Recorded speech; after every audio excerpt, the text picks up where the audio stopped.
Gracias por su preferencia y continuar junto a nosotros en la primera emisión de Informa TVX, como lo he anticipado en esta oportunidad, martes 14 de febrero.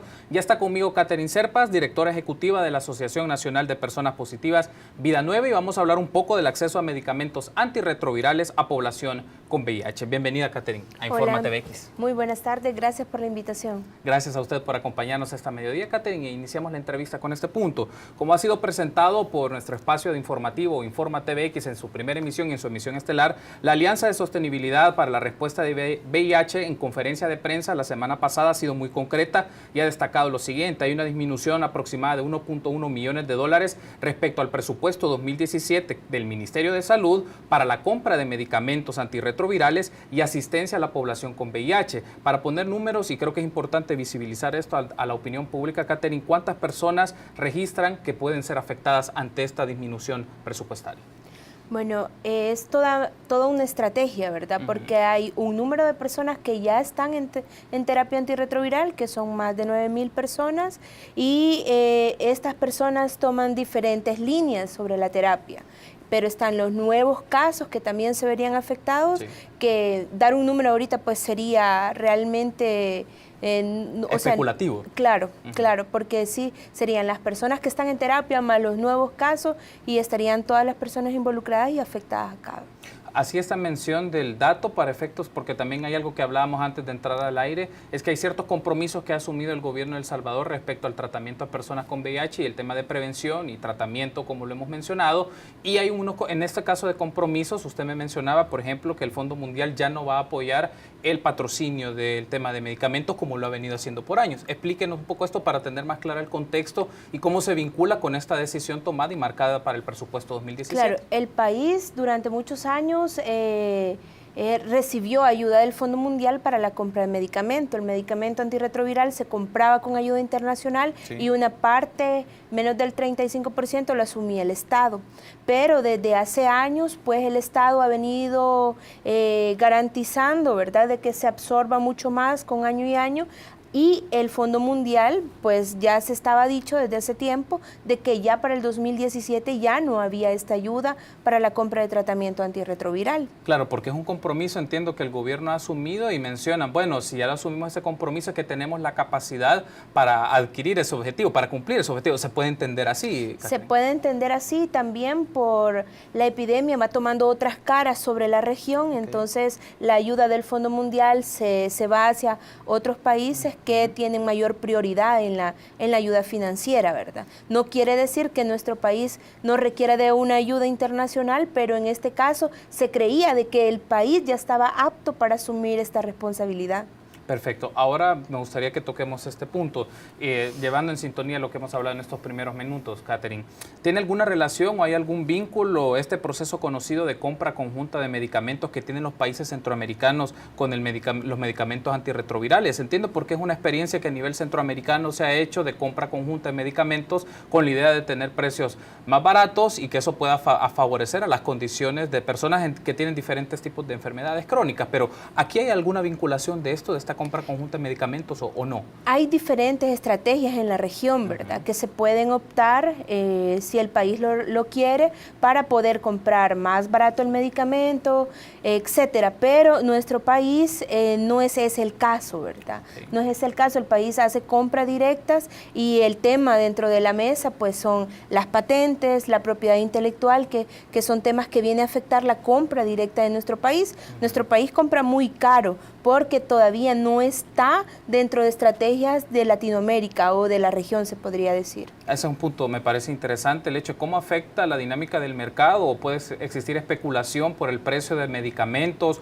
o el tema de patentes para el acceso mismo. ¿Qué implicaría para el Estado salvadoreño o a nivel centroamericano adscribirse a estrategias más latinoamericanas para tener precios más bajos y que eso pueda garantizar la mayor cantidad de medicamentos para la población con VIH? Claro, de hecho, como sociedad civil, como parte de la alianza y como parte de representar a las personas con VIH, ese es el objetivo, ¿no? De que el país asuma compromisos, que asuma estrategias, que no solamente la firme, sino que las asuma y que se compre el medicamento más barato, ¿verdad? Entonces, pero el país no ha querido entrar sobre estas estrategias porque es un tema que no se ha tratado realmente, no ha sido prioridad de las agendas políticas. De hecho el VIH ya está saliendo de las agendas políticas, y temas como este, pues hasta que llega un punto crítico como lo estamos viendo ahora, es que entra nuevamente a la discusión. Usted ha mencionado de que esto tiene la apreciación de que el tema VIH ha salido de la agenda política. ¿Por qué considera usted que este tema ya no está posicionándose como lo tuvo por mucho tiempo?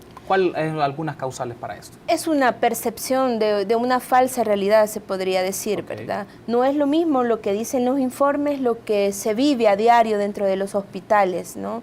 Y aparte de eso, bueno, desde hace años cambió como la administración salud.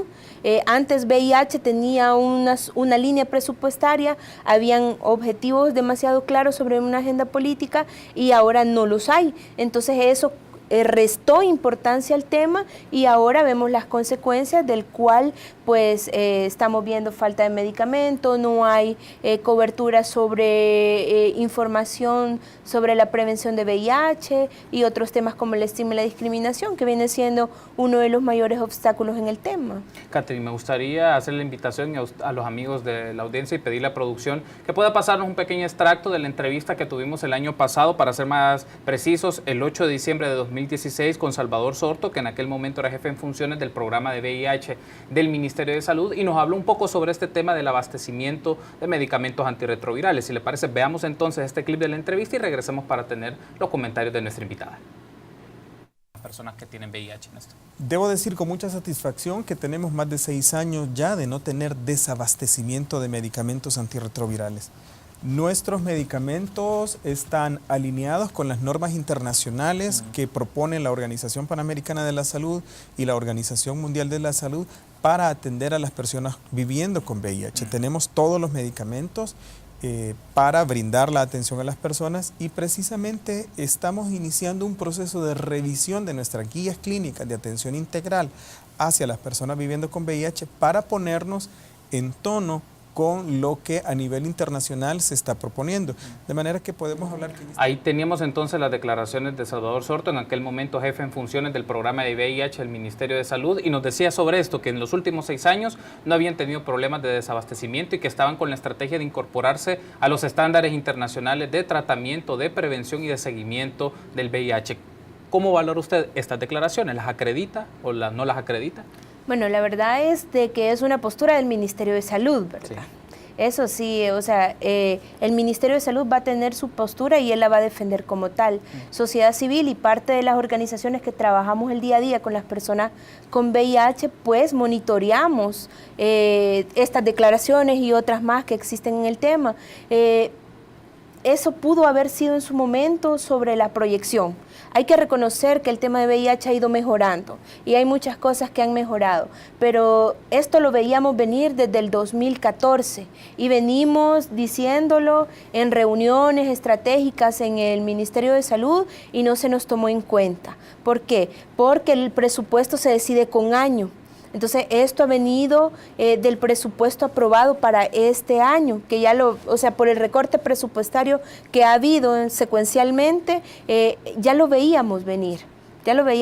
Y lo que él dice, que no ha habido desabastecimiento, tendríamos que entender qué entiende el Ministerio de Salud por desabastecimiento antirretroviral, ¿verdad? Porque, por ejemplo, hay información sobre tratamiento que solamente hay existencia para 2 meses.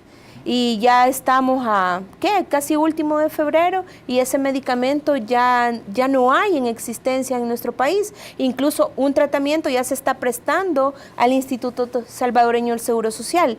Entonces, no sé realmente qué le llamaría al Ministerio de Salud que no hay desabastecimiento cuando ya se está entregando fraccionado el medicamento dentro de los hospitales y las personas tienen más gasto porque tienen que ir al hospital ya no solamente una vez al mes, sino que tienen que ir secuencialmente cada 5 días, cada 8 días, porque el medicamento se está fraccionando. Para una persona que, por ejemplo, ante un problema de desabastecimiento, no lo puede adquirir por el sector público, Catherine, ¿qué le significaría? ¿Tienen ustedes un redondeo de cuánto le costaría a alguien un tratamiento mensual de VIH si lo hace por el ámbito privado? Es decir, que si lo quiere pagar por el sector privado, ¿cuánto le costaría? ¿Una estimación? Bueno, el medicamento antirretroviral no es de venta libre. Okay.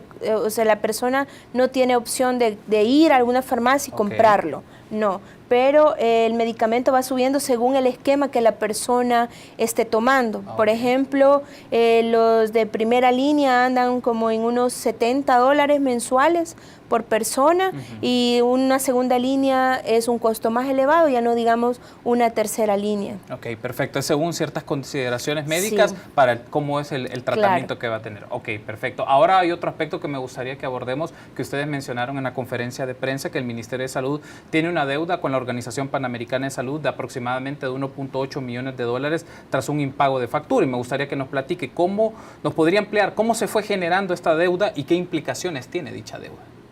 Bueno, son facturas retrasadas, ¿verdad? El Ministerio de Salud tiene un proceso demasiado burocrático para la compra de medicamento antirretroviral. Este proceso tiene retraso de pagos a la OPS. La OPS asumió el pago, pero ahora el Ministerio de Hacienda no ha hecho el desembolso a la OPS, entonces la OPS ya no puede estar desembolsando para ir comprando, que ha sido la forma en que se ha solucionado anteriormente, que la OPS asumía, pero la OPS ya llegó, o sea, a su punto de decir, no tenemos para cubrir este gasto, porque existen otros gastos, ¿verdad?, en salud. Entonces, lo que nosotros solicitamos es que Hacienda le pague esta factura a la OPS para las compras de 2017, que ahí se nos viene otro problema, ¿verdad? De que a este momento no se han realizado las compras de tratamiento antirretroviral para este año y el proceso dura aproximadamente 7 meses o más meses y no se ha realizado hasta el momento, y medicamentos de algunos ya no hay en existencia o ya solamente hay para algunos meses. ¿Por qué este proceso dura tanto tiempo? 7 meses es una cantidad muy larga de tiempo para tramitar y tener acceso a estos medicamentos, Catherine. La ley LACAP, tenemos ahí, ¿verdad?, el procedimiento de desembolso desde el Ministerio de Hacienda, los procesos de compras.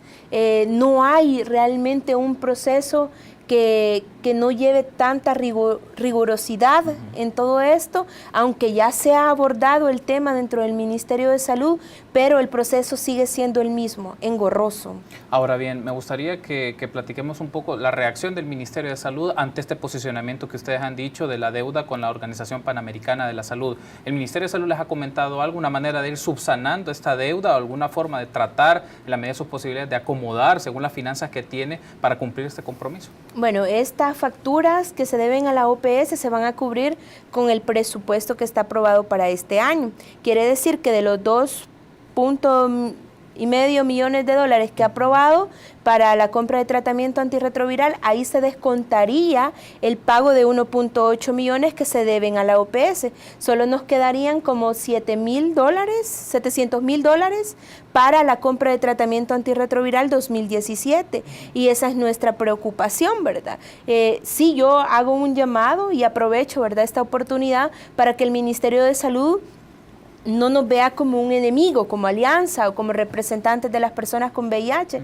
Lo que nosotros queremos es negociar para que este problema, sobre esta crisis, sobre este riesgo que existe, que afecta la vida de personas con VIH, pues busquemos la forma de cómo solucionarlo, porque tenemos un bajo presupuesto, porque ya vimos que hay una reducción de más de $2 millones y se necesita para cubrir este gasto casi $2,5 millones que no tenemos. Entonces, según las declaraciones del Ministerio de Salud, incluso en lo que salió ahora en el diario, la ministra decía que ya estaba negociando para el pago, pero venimos así desde enero a la fecha y no se ha hecho el pago, ¿verdad? De hecho, había un tratamiento que estaba en aduana que tardó más de 4 semanas, que todavía en algunos hospitales no ha habido el debido proceso para poder abastecerlos, y se siguen dando estos problemas, ¿no? Perfecto, Catherine. Tenemos que hacer una pausa, pero me gustaría que en el siguiente bloque hablemos de aspectos también institucionales. Hay un plan estratégico, entiendo, para el tema de VIH 2016-2020 y de la aprobación de una nueva ley de VIH en Asamblea Legislativa. En ese caso me gustaría tener sus puntos de vista al respecto. Pero antes, permítanos una pausa. Continuamos con más en la primera emisión de Informa TVX.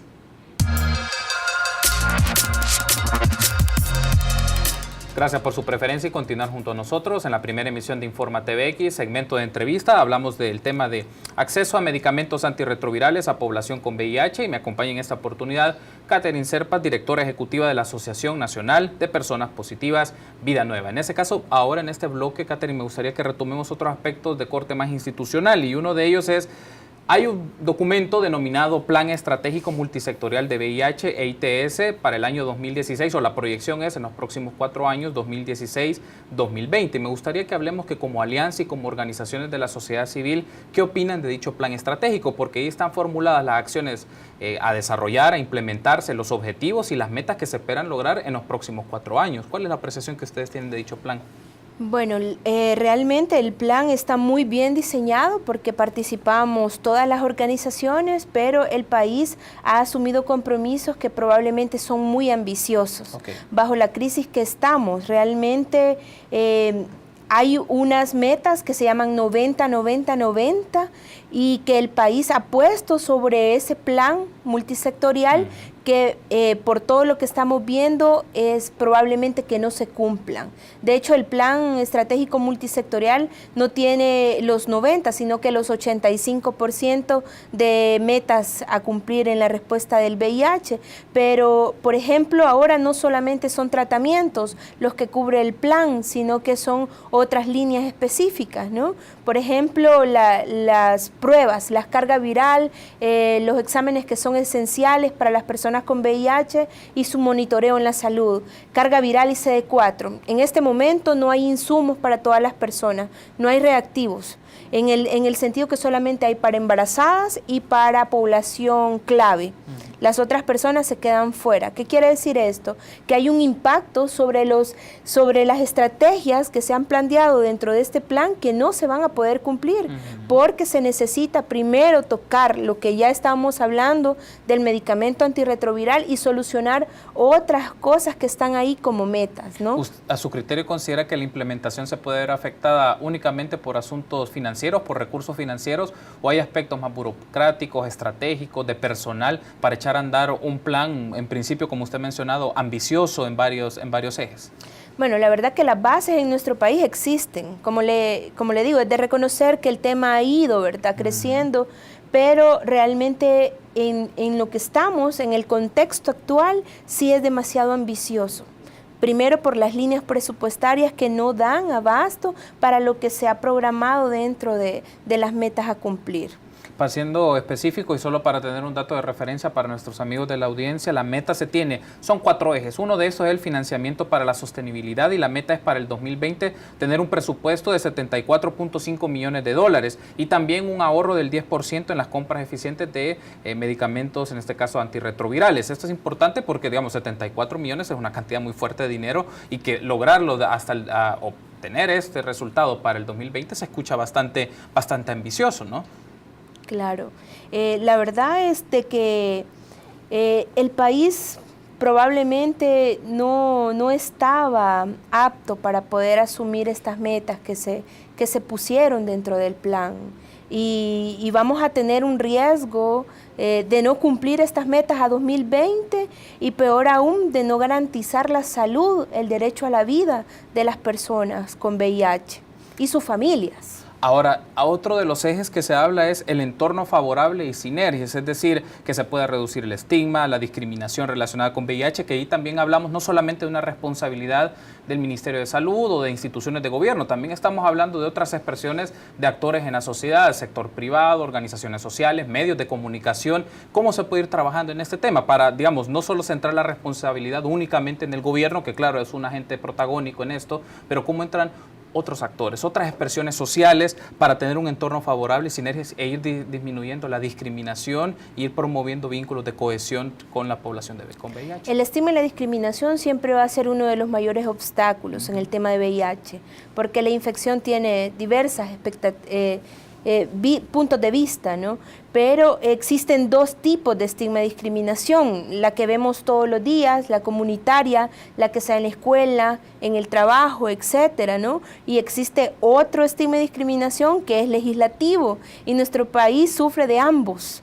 Nuestra población aún estigmatiza, discrimina porque no es que la persona no sepa cómo se transmite el VIH, sino que no entiende, no está sensibilizada, que es otro de los puntos que le debemos a la población. Información hay, pero no está sensibilizada la población. Ahora me gustaría que tomemos otro tema. A finales del año pasado, más bien a mediados de diciembre del 2016, los diputados de la Asamblea Legislativa aprobaron la Ley de Prevención y Control de la Infección provocada por VIH. Y los diputados lo aprobaron, como decía, en diciembre del 2016. Y me gustaría tener como alianza y como expresiones organizadas, ¿ustedes están satisfechos con la aprobación de este marco normativo? ¿Está en correspondencia justamente con lo que recién hablábamos, que no, en este caso lucha contra la discriminación y la estigmatización y promueve canales y mecanismos de participación? No. ¿Por qué? Realmente no estamos de acuerdo. De hecho, como sociedad civil teníamos una propuesta de ley que estuvo dentro de la Asamblea de Estudio, ¿verdad? Pero no se tomó en consideración.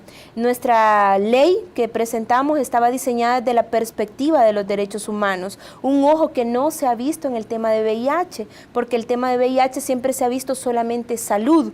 Claro. Y nosotros teníamos un punto de vista, un enfoque totalmente diferente, una perspectiva de derechos humanos. ¿Por qué esta ley que se aprobó no responde a las necesidades actuales? Primero, porque no lleva consigo estrategias que el país ha asumido, no lleva consigo líneas específicas de acción que la ley anterior tenía y ahora pues nosotros la consideramos como un retraso realmente a la respuesta nacional, porque incluso no tiene ni un lenguaje adecuado.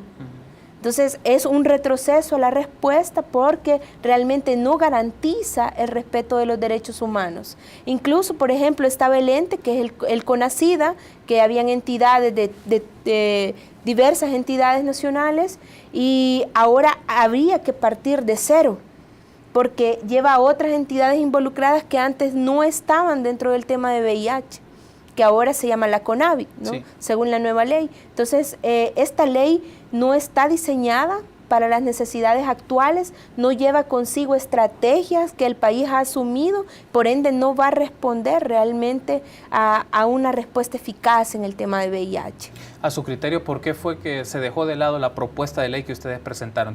Mencionaba un enfoque de derechos humanos, pero ¿qué pasó? Había otros anteproyectos de ley, me comentaba antes de entrar al aire, ¿y qué fue lo que ocurrió para que se aprobara el producto legislativo que ahora se tiene?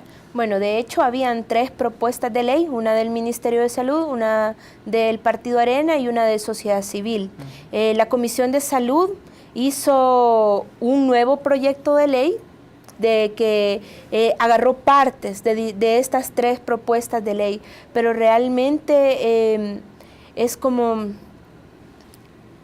no dar respuesta realmente, no conocen del tema, me atrevería a decirlo, porque estuvimos dentro del proceso unas discusiones que realmente no tienen nada que ver con el contexto actual del tema de VIH. El tema de VIH no solamente es prevención, sino que lleva consigo derechos humanos, lleva consigo vidas de personas y lleva consigo no solamente el entorno salud, sino el entorno trabajo. Por ejemplo, Vidanueva tiene muchísimas denuncias de despidos injustificados, de toma de pruebas sin consentimiento, revictimización de la víctima en muchos casos, esterilizaciones forzadas a mujeres con VIH, que todo eso nosotros lo habíamos puesto en un proyecto de ley para poder garantizar estos derechos, que ahora esta ley que se ha aprobado no los contempla. No está. Esto que usted mencionaba no aparece bajo ninguna forma en el producto normativo aprobado por los diputados. Me gustaría que sigamos profundizando sobre esto, Catherine, porque es interesante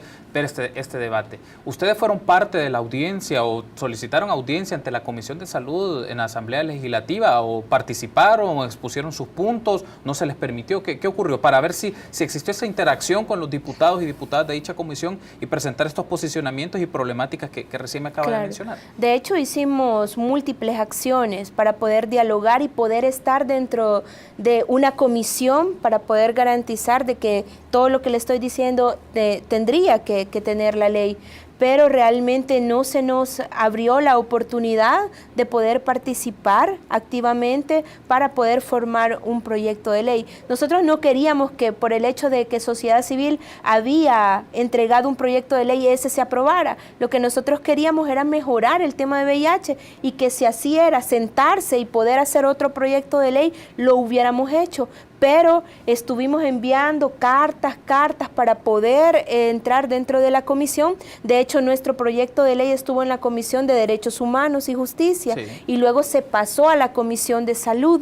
No entendemos el por qué, porque nuestro proyecto tendría que haber sido discutido en otra comisión, porque llevaba otros aspectos. Pero luego no fuimos incluidos, sino que solamente la Asamblea y la Comisión de Salud envió una nota para una opinión de un solo artículo, que nosotros pues contestamos y dijimos que habíamos propuesto una ley, un cuerpo, un marco normativo, pero que no se nos había tomado en cuenta y no podíamos opinar sobre un solo artículo. Entonces, la Asamblea y la Comisión de Salud dijo de que nosotros no habíamos entrado en ese proceso, pero la discusión no era un artículo, era todo la presentación de nuestra ley, ¿no? De una propuesta, que teníamos que discutirla con ellos, pero que no se abrió la oportunidad. De hecho, estuvimos hablando con diversos diputados que dijeron de que nos iban a apoyar nuestra propuesta, y al final, a la hora de la votación, pues habían votado por la propuesta que había hecho la Comisión de Salud. Y cuando se refiere a diputados, ¿de qué grupos parlamentarios le brindaron el apoyo y no lo hicieron ya al momento de tomar una decisión? Bueno, hubieron diversos diputados, más que todo del Partido Arena, que se mostraron muy interesados, ¿verdad?, en nuestra propuesta de apoyarla, pero al final no recibimos ese apoyo. O sea, pero no lo recibimos. Por tratar de resumirlo, no tuvieron respaldo, no solamente el Partido Arena, el FMLN le brindó apoyo a ustedes y no lo hicieron, o les dijo de manera expresa que sí, no se materializó en una decisión, Gana hizo lo mismo. La verdad es que bueno, no estaban de acuerdo con una nueva ley porque tenía que también tocar líneas de presupuesto. Y cuando estas líneas de presupuesto, la construcción de una nueva entidad, otro sistema de actuar de la ley, era el pero que ponían. No solamente Arena, sino todos los partidos, ¿no? Entonces, cuando se aprobó, eso era una de las limitantes que ellos veían, de que había que presupuestar más, pero realmente era como trabajar de lo que ya se tenía garantizado, de lo que ya se venía trabajando. Ahora, dentro de esta ley, pues es como partir de cero realmente. Es partir de cero porque toda una estructura que había como lente rector en el tema de VIH ya no existe. Ahora van a ser otras personas que van a estar dentro de la CONAVI, que van a tratar y van a discutir estos temas, que han sido entidades que no han estado en toda la historia del tema de VIH. Y en esta nueva comisión que le tiene asidero en este nuevo producto normativo, en esta nueva ley, ¿hay expresión o representación de organizaciones sociales o esa eminente configuración de instituciones estatales? Sí hay representación, tiene que haber, ¿no? Tiene que haber representación de sociedad civil. De hecho, estamos trabajando para que realmente no se pierda el trabajo que hemos realizado durante toda esta historia, ¿no? Pero sí hay representación de todos los sectores. Es decir, al surgir esta nueva comisión ya no estaría CONACYDA en funciones, entiendo, o se no, mantendría. CONACYDA deja de existir, Okay. Ahora se llama CONAVI, que lleva otras representaciones de otras instituciones. El Ministerio de Educación sale y entran otros actores, ¿no? que fueron propuestas dentro de la ley. Perfecto, Caterina, me mencionó hace un instante, ya estamos llegando al cierre de la entrevista, pero que como organización ustedes continuamente en la asociación Vida Nueva están recibiendo demandas o denuncias, por ejemplo, de despidos injustificados o que la solicitud de pruebas a las personas de manera obligatoria. Siento que estas son disposiciones que no son compartidas y que son atentatorias a derechos humanos. ¿Usted me podría mencionar qué organizaciones o qué empresas están haciendo este tipo de despidos injustificados o que están haciendo este tipo de solicitudes de pruebas a las personas? Claro, fíjese que esto se da de manera encubierta. De hecho, para poder tener una cultura de denuncia dentro de nuestra población es un trabajo bien delicado y es un trabajo de hormiga, como se dice. Nosotros recibimos denuncias de cualquier tipo de empresa, desde maquilas hasta restaurantes, diversas empresas que piden la prueba de VIH. o a veces la hacen por medio de jornadas empresariales, ¿no?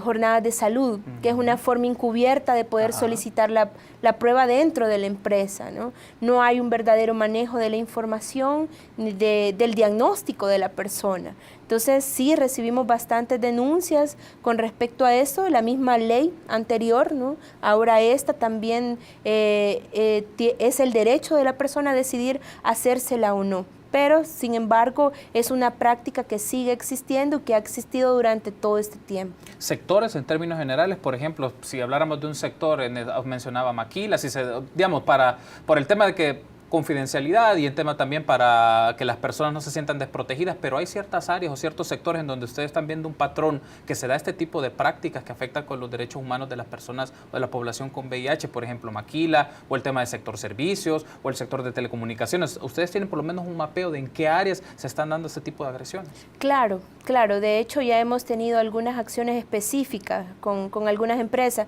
No puedo decir el nombre porque muchas de ellas ya llevan un proceso, ¿no? Llevan un proceso legal ya. Un proceso legal ya. Sin embargo, no es de desconocimiento del Ministerio de Salud de que esta práctica se sigue dando. Lo que pasa es de que las personas no denuncian, no podemos tener un número real, ¿no? Sino que solamente son las personas que deciden poner o comentarlo, que es donde las asociaciones verificamos estos casos. Perfecto, Catherine, ha sido un gusto. Gracias por habernos acompañado. Gracias. Gracias por haber estado con nosotros. Nos acompañó esta mediodía Catherine Serpas, directora ejecutiva de la Asociación Nacional de Personas Positivas Vida Nueva, y hablamos un poco del acceso a medicamentos antirretrovirales a población con VIH. Permítanos una pausa, continuamos con más en la primera emisión de Informa TVX.